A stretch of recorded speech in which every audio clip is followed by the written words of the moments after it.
Well, I think in general, President Xi's visit to Russia at a quite pivotal moment, I think it carries a quite a weight and purpose because today's world where the tensions are rising and uncertainties loom large on the global stage, but this visit, I think, sent a quite strong signal of unity and it deepens the mutual political trust between China and Russia.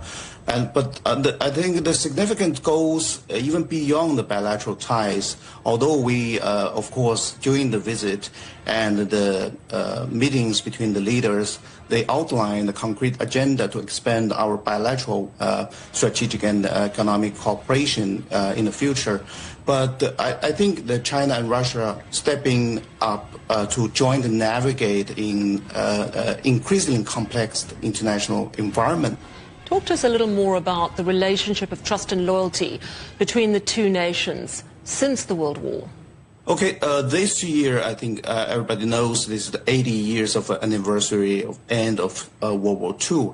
I think one of the core message here from the meeting between the leaders and the official statement that published just recently emphasized on promoting the correct understanding of World War II history and defending the post-war international order. I think we all know both China and Russia played central, sometimes irreplaceable roles in the defeat of, so-called fascism during the World War II. So they made a lot of sacrifices and helped lay the foundation of the peace and international system. But in recent years, we've seen some growing trend of historical distortion. So I think some countries are trying to downplay the role of China and Russia in to the global peace. Do you think that China could play a key role, particularly given its trust relationship with the former Soviet Union?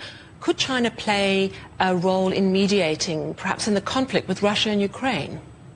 Well, I think related to the Ukraine crisis, the current geopolitical context, this is the major geopolitical context. Naturally, rising in the sensitivities of this visit. But I think China and Beijing has maintained a quite balanced approach towards the Ukraine crisis and called for ceasefire, for negotiations from day one. Let me just emphasize that China is not direct party of this crisis or war. So I don't think China is trying to lead in or to become the major mediator of the conflict, but rather to play together as the peace facilitator together with all the countries in Global South.